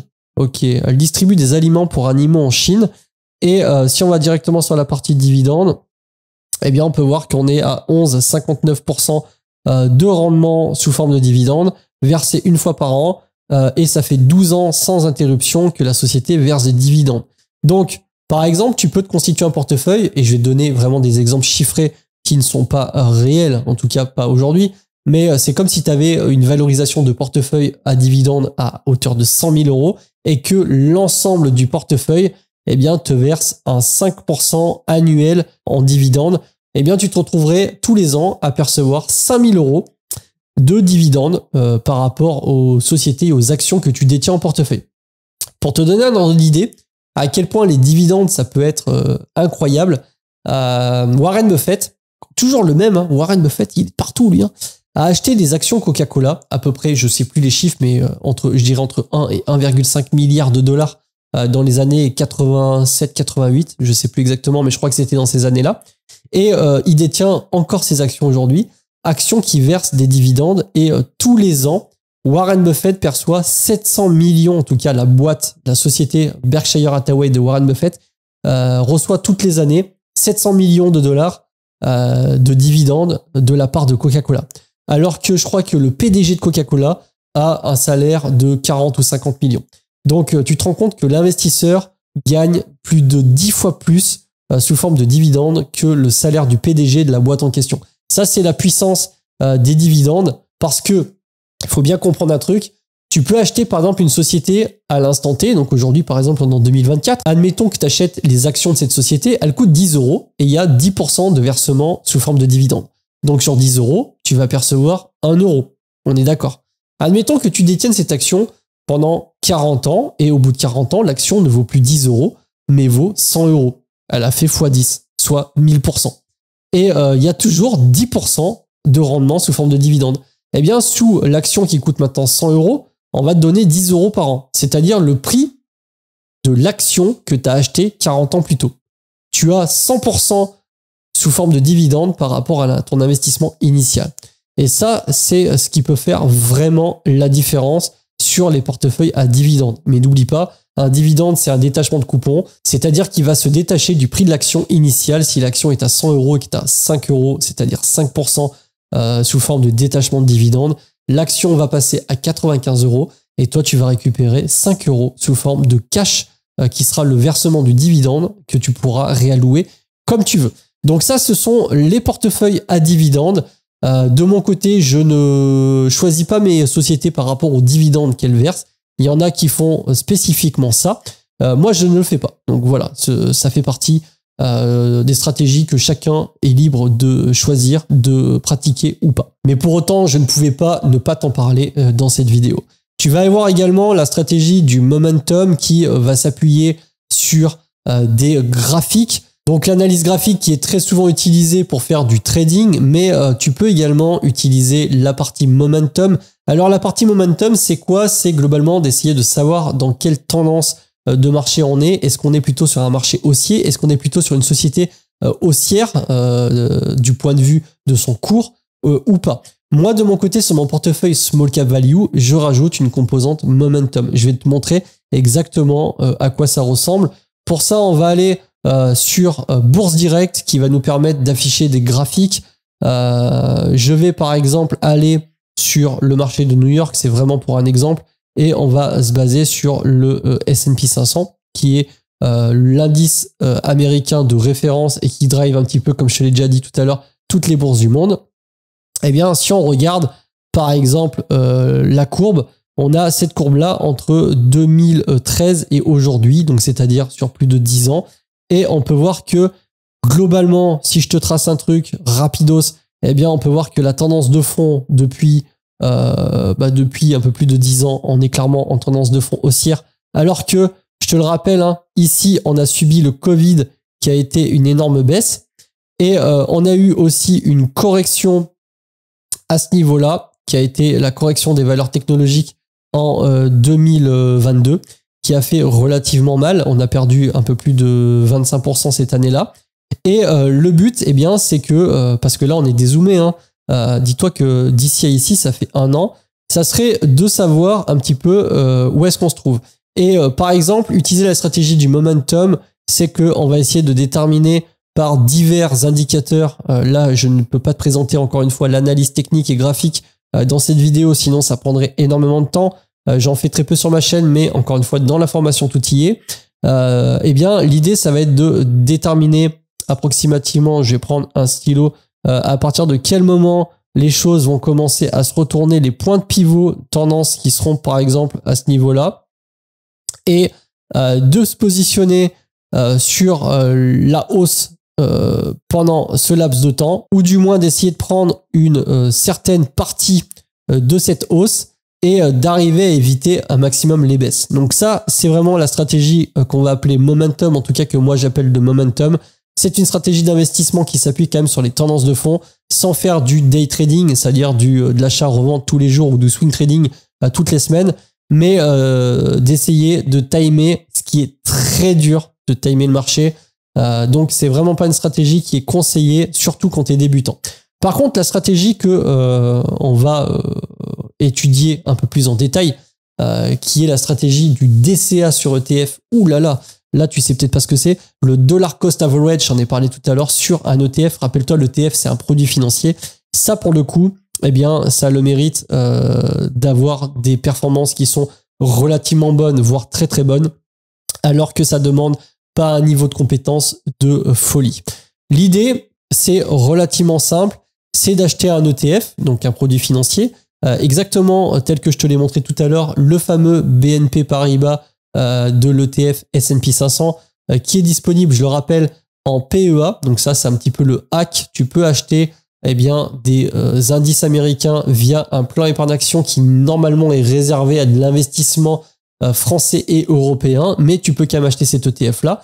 Et l'avantage de cet ETF-là, c'est que si tu regardes la courbe, je vais essayer de dézoomer, voilà, on voit bien que globalement, le marché, en tout cas du S&P 500, depuis 10 ans, il est haussier. Je peux même te donner la performance. Donc là, on est en avril 2014, on est là, et là, actuellement, on est là. Le marché, comme tu peux le voir, il a fait 207%. Donc ça, c'est vraiment l'indice du S&P 500. Il a fait 207% depuis 2014.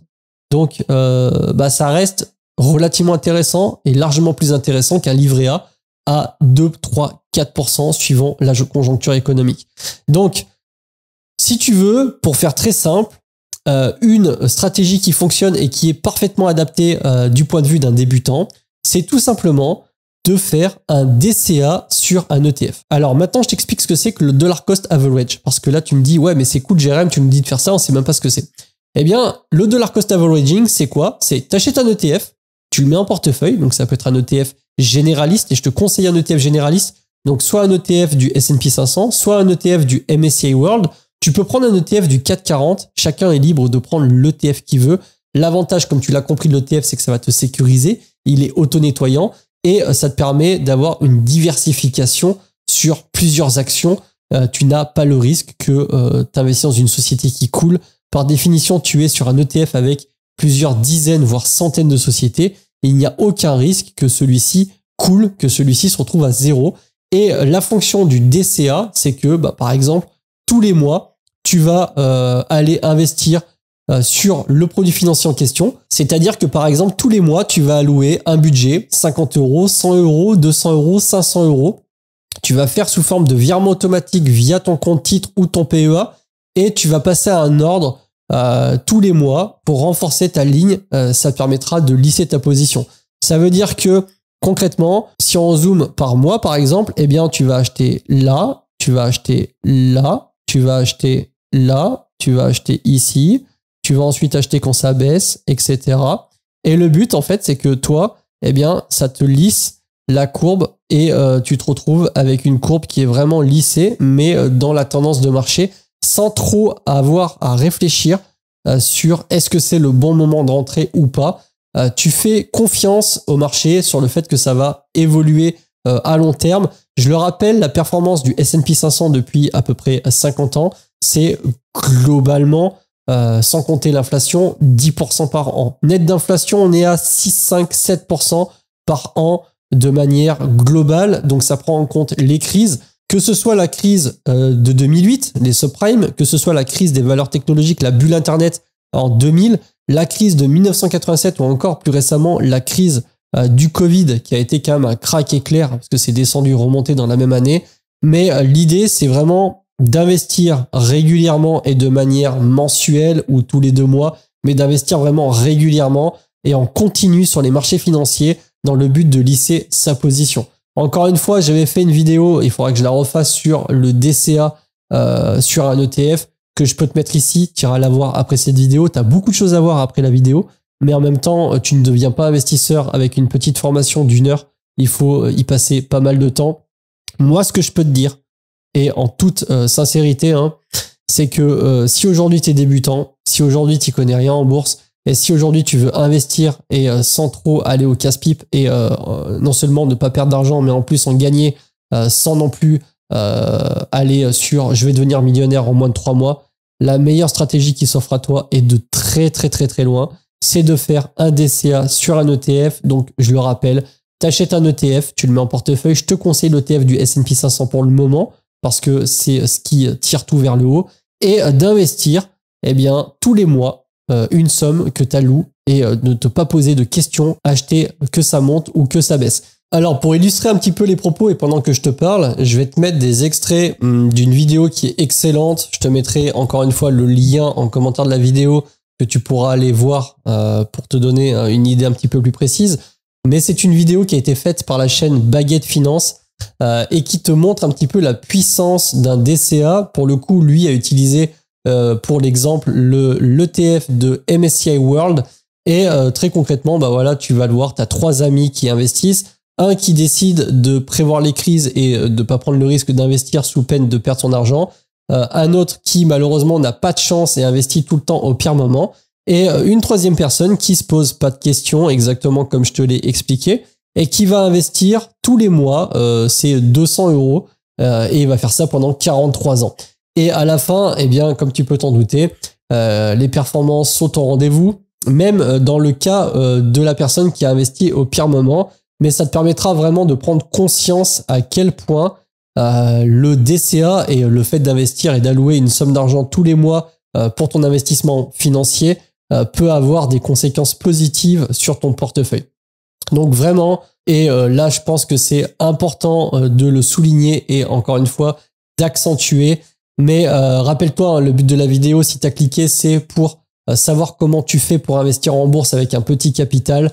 Et vraiment, sans langue de bois, mais clairement la meilleure des stratégies qui va s'offrir à toi, c'est de DCA très bêtement sur un ETF sans trop te poser de questions, en faisant ça tous les mois. Vraiment, c'est très important à partir du moment où tu as pris la décision d'investir sur un ETF généraliste, sans levier, donc type MSCI World, type S&P 500. Moi, à titre informatif, je préfère le S&P 500. J'ai eu les deux en portefeuille et de manière générale, le S&P 500, c'est celui qui tire toute la bourse de manière globale. Donc, je suis, comme tu as pu le voir, sur le BNP Easy S&P 500 UCITS en capitalisant parce que tu as 2 types d'ETF, mais je le précise encore une fois dans la vidéo que j'ai dédiée spécifiquement aux ETF. Mais voilà, faire du DCA sur un ETF, c'est pour moi de très loin la meilleure solution. Tu as également le site du Spiva, qui est un site disponible pour tous, qui te montre un petit peu quelles sont les performances des portefeuilles professionnels par rapport au marché de référence. Et tu peux t'apercevoir notamment sur la bourse américaine, sur le S&P 500, sur une échelle de temps relativement longue de 15-20 ans, plus de 90% des gens n'arrivent pas à battre l'indice de référence. Indice qui, je le rappelle, en tout cas la performance de l'indice se retrouve dans l'ETF, en tout cas l'ETF que je t'ai proposé, le BNP Easy S&P 500 UCITS, a un tracking error positif, c'est-à-dire qu'il fait mieux que son indice de référence. Donc je pense que là tu as les clés pour commencer, tu sais comment passer à un ordre, tu sais que mathématiquement, quand il connaît pas grand-chose, il vaut mieux se diriger vers un ETF. Si jamais tu as des doutes, sache que dans la description, encore une fois, je te renvoie dans la description, mais tu as en plus de la formation, tu as le lien vers mon Discord communautaire. C'est totalement gratuit. Tu peux poser des questions, tu peux échanger avec la communauté. On est plus de 450 à l'instant je te parle. Donc c'est relativement actif. Il y a tous les niveaux, il n'y a aucune question bête. J'y suis tous les jours. Je réponds personnellement aux questions quand je peux et quand j'ai le temps. Mais de manière générale, je réponds quasiment tout le temps. Tu peux poser un commentaire sous cette vidéo si jamais tu as une question. Après, je fais aussi du consulting perso si vraiment tu n'as pas envie de faire de la formation, mais que tu as envie tout simplement que je t'aide parce que je sais pas, tu viens d'hériter du patrimoine et tu as peur de faire des erreurs. je fais du consulting. Alors, c'est payant. Tu peux me consulter directement sur le Discord. Je peux t'aider au maximum sur l'allocation de tes finances. Alors, maintenant, je pense que tu es arrivé à un point où tu as compris ce que c'est que la bourse, tu as compris ce que c'est que la différence entre une action, une obligation, un ETF. Tu as compris comment acheter un produit financier parce que je t'ai montré comment passer un ordre, que ce soit sur Fortuneo ou sur Interactive Broker. Encore une fois, si tu dois ouvrir un PEA, eh bien, tu as Fortuneo, tu as Bourso-Bank et tu as certainement d'autres banques. Moi, j'ai choisi Fortuneo parce que je trouve que c'est relativement cool. Le tarif starter te permet d'économiser énormément de frais sur les ordres. Donc ça fait une vraie différence. Il faut pas se faire piéger par les frais.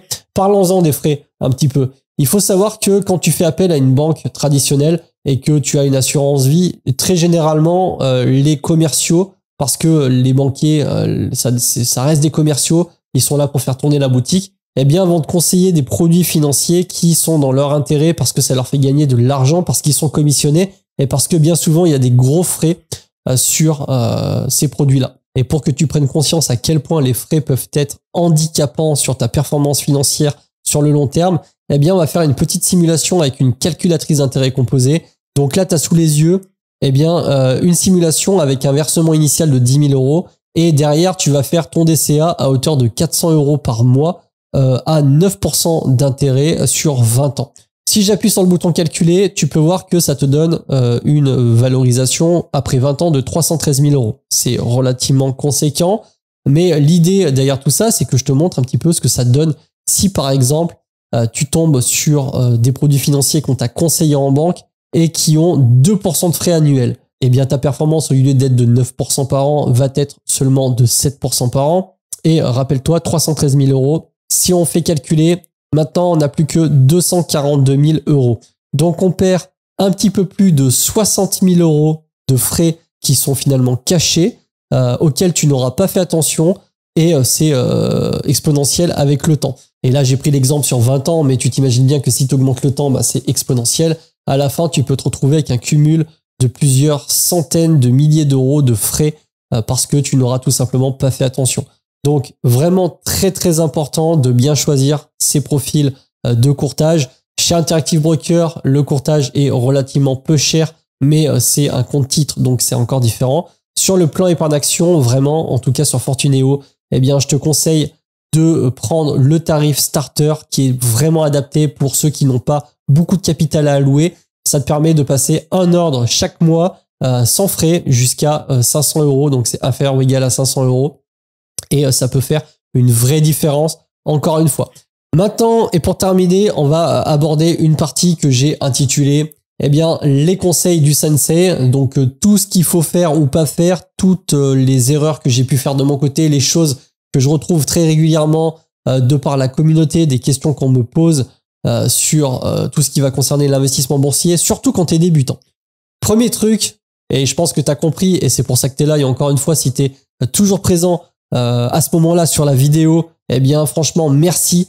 Mets un pouce bleu pour moi, franchement, ça fait plaisir, ça référence la vidéo, ça aide beaucoup de personnes, ça soutient la chaîne. Le conseil premier, c'est forme-toi. Tout à l'heure, je t'ai montré un livre. N'hésite pas à regarder les vidéos de ma chaîne, n'hésite pas à regarder les vidéos des autres chaînes, n'hésite pas à acheter de la formation, que ce soit la mienne ou pas, c'est pas l'important parce que là, le but c'est toi dans l'histoire, c'est que tu ne perds pas d'argent et si possible que tu en gagnes un maximum. Et pour ça, eh bien, il n'y a pas d'alternative en fait. Plus t'en sais et plus tu vas loin et plus tu gagnes. C'est un petit peu une devise que j'ai depuis un petit moment. C'est-à-dire que la connaissance est directement corrélée à ton niveau de richesse. Plus t'en sais et plus tu gagnes, aussi simple que ça. Donc vraiment, forme-toi par tous les moyens possibles, podcast, vidéo, bouquins, et évite d'écouter un petit peu trop les ragots et les chaînes qui vont tout le temps parler de ce qui va se passer en négatif. Oh là là, la bourse va s'effondrer, la bourse est terminée, etc. Là non, la bourse, ça fait 100 ans que ça tient. Pour l'instant, il n'y a rien de mieux à part peut-être la crypto-monnaie sur certaines cryptos type Bitcoin, mais il n'y a aucun investissement plus performant que la bourse. Voilà, c'est une réalité. Après, il y a des avantages et des inconvénients, c'est toujours pareil.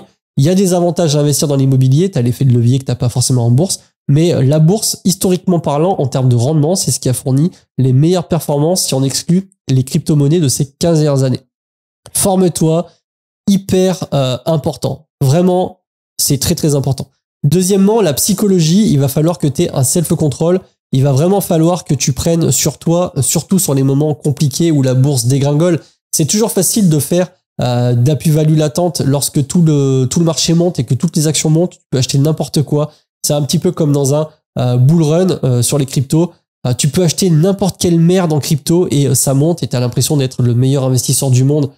Mais rappelle-toi, on juge le capitaine d'un navire pendant la tempête et pas lorsqu'on est sur une mer d'huile, sur un océan. Même le dernier des guignols pourrait piloter ou driver un paquebot géant. C'est quand tout ira mal qu'on va voir si tu es solide mentalement. Et malheureusement, eh bien, comme je te l'ai dit au début de la vidéo, une grosse partie des performances, je pense que c'est au moins 80% des performances en bourse sont directement attribuées à la psychologie.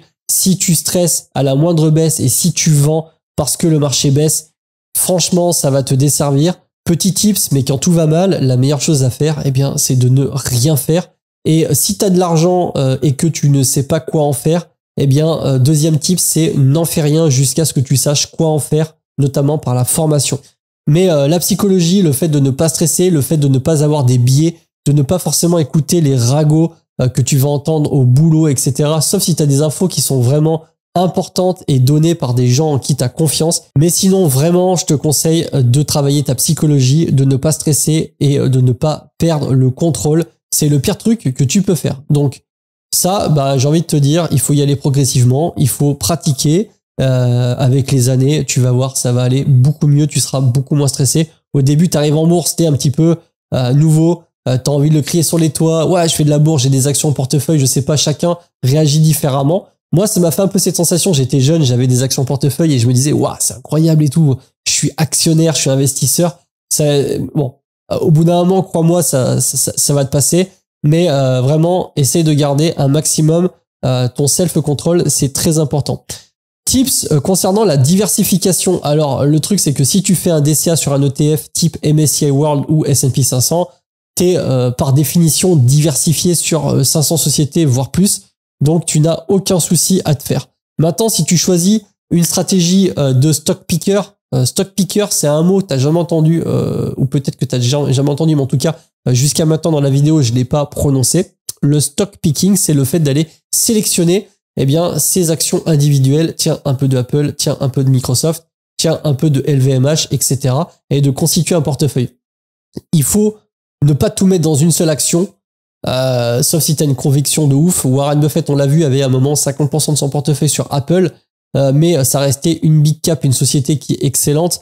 Demain, si tu mets 100% de ton portefeuille sur une action, d'autant plus une action à risque, style small cap, parce que tu as entendu Gérard au PMU avec 2 grammes te dire que ça c'était un truc de fou parce que ça allait monter, parce que lui-même l'a entendu d'un gars qui finalement n'y connaît rien, c'est un bon moyen que de se planter et là ouais tu peux perdre tout ton argent. Mais avec un ETF, tu l'as compris, c'est un panier d'actions.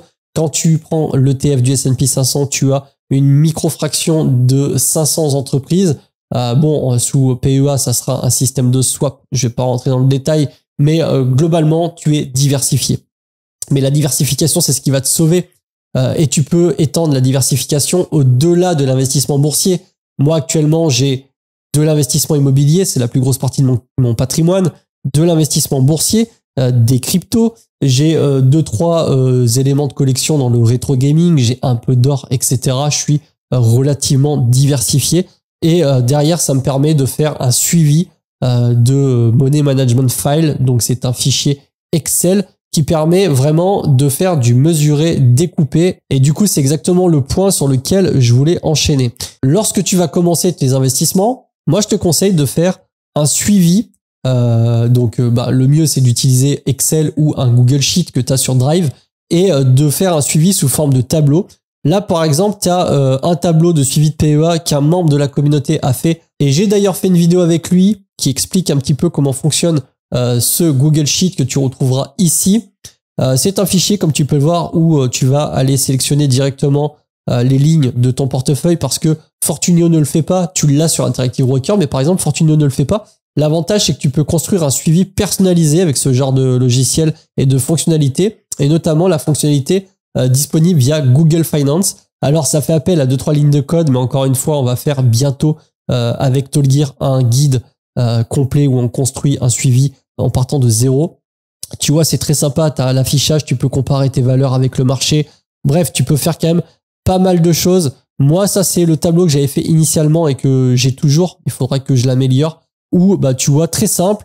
Je mets mois de mai, j'ai rajouté 500 € de ma poche. La valorisation à la clôture, c'était X euros. Tu marques la valeur et tu peux suivre comme ça ton portefeuille. Ça te permet de savoir combien tu as mis, où est-ce que tu en es et d'avoir un suivi des variations.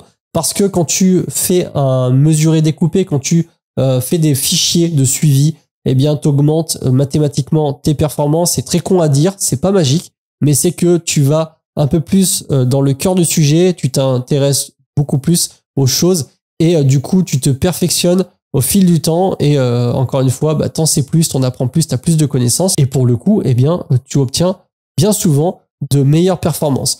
Donc vraiment, mesurer, découper, c'est important. J'ai noté également dans les bons conseils du sensei, et ça sera plutôt lorsque tu atteindras un niveau qui sera supérieur à la moyenne, et j'entends par moyenne à ton toit du début, eh bien c'est la flexibilité. Le fait d'aller là où il y a de la traction.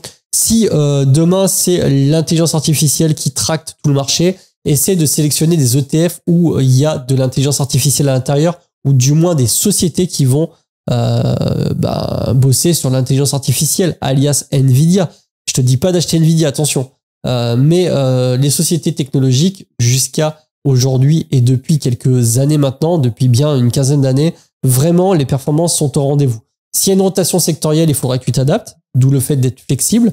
L'avantage avec un ETF, encore une fois, c'est que l'ETF va automatiquement suivre la rotation sectorielle si il devait y avoir. Donc ça, c'est encore une fois, il est auto-nettoyant et en plus, il s'adapte automatiquement aux conditions. Bah oui, il y a les 500 plus grosses entreprises dans l'ETF du S&P 500 par exemple. Dans l'ETF du Nasdaq 100, il va y avoir les 100 plus grosses entreprises qui sont majoritairement des entreprises technologiques. Et si jamais il y a une rotation sectorielle et que demain c'est plus la tech et que c'est, je sais pas, le médical, eh bien automatiquement ces sociétés vont se retrouver en top d'indice et mathématiquement et automatiquement en top d'ETF qui suit cet indice, c'est-à-dire le sous-jacent. Donc aucun souci à se faire au niveau de la flexibilité. Si tu es investisseur un peu plus généraliste et que tu as de la crypto, que tu as de l'immobilier, que tu as de la bourse, eh bien pourquoi pas aller sur le marché crypto et liquider un peu des positions bourse pour aller sur le marché crypto quand il y a un bull run qui va se présenter. Ça reste une option relativement intéressante, mais encore une fois, là, on parle de market timer le marché, c'est assez compliqué, c'est pour ça que je te disais que c'est pour ceux qui seront un peu plus avancés quand tu commenceras à être un petit peu plus à l'aise. Là, on est vraiment axé sur un guide tuto débutant qui te permet vraiment d'investir tes premiers sous sans avoir des millions d'euros. Tu peux commencer avec 1000 euros, tu peux commencer avec 0 euros, avec 50 euros par mois. Il n'y a aucun souci. Le but étant de voir les choses long terme. Tu ne vas pas devenir millionnaire au bout de 3 semaines encore une fois. Enlève-toi ça de la tête. Tous les messages qui t'invitent à aller sur Telegram pour te dire que tu vas faire 12 000 euros par semaine en investissant 1000 euros par mois, s'il te plaît, ne tombe pas dans le panneau. Ce sont des arnaques, ce sont des ponzi. La réalité, pour te donner un ordre d'idée de quelque chose qui est assez réaliste, et encore une fois, c'est parce que c'est toi qui vas mener ça tout seul comme un grand, eh bien, c'est des performances qui sont aux alentours de 8% par an, peut-être 10%. Si tu choisis les bons produits et si on a la bonne tendance de marché parce que le vent nous est favorable, on a le vent dans le dos, peut-être que les premières années, tu vas faire du 12-13%, mais globalement, essaye de partir sur un 8 à 10% lissé sur les années. Ça, c'est une performance réaliste. Tu peux faire plus de performance, mais tu peux pas faire du 50% par mois avec 1000 euros parce que un gars sur Telegram te l'a promis. Tout ça, ce sont des arnaques. Fais vraiment, vraiment attention. Comme je te l'ai dit, sur cette vidéo, j'essaie d'être le plus droit possible, le plus direct possible. La réalité aujourd'hui, elle est telle qu'elle est.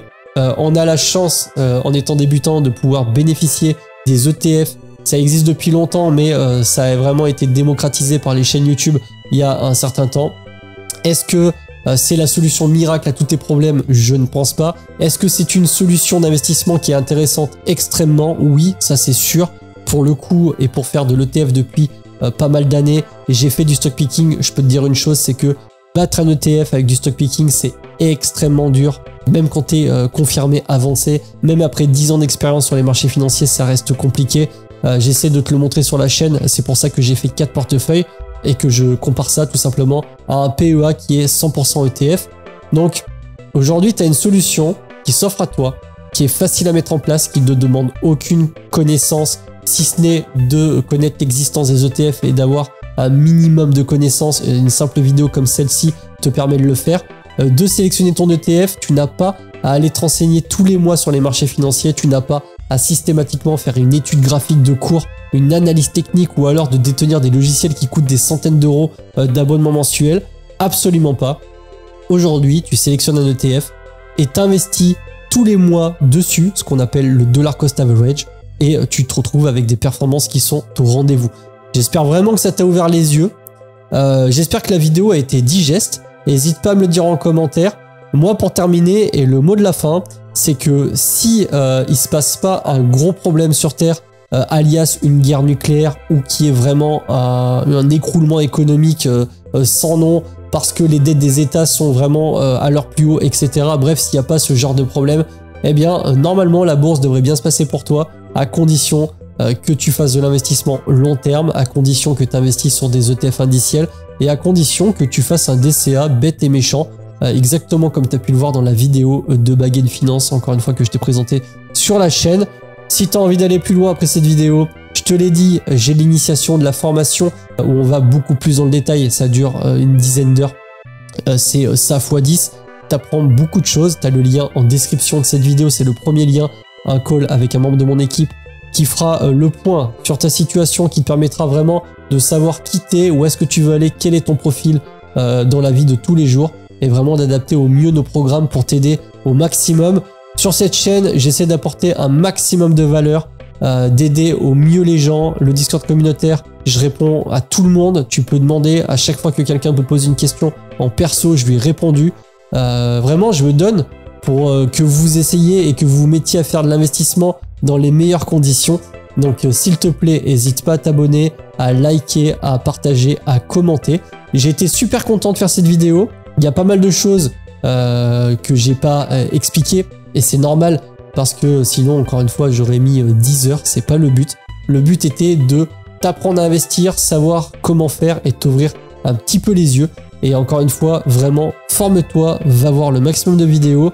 C'était Jérém, je te remercie, ça fait ultra plaisir. Je vais te laisser avec une vidéo de ma chaîne qui t'intéressera sûrement, la dernière vidéo en date. T'iras jeter un coup d'œil et puis je te retrouve très rapidement et j'espère te voir rapidement sur le Discord. Salut!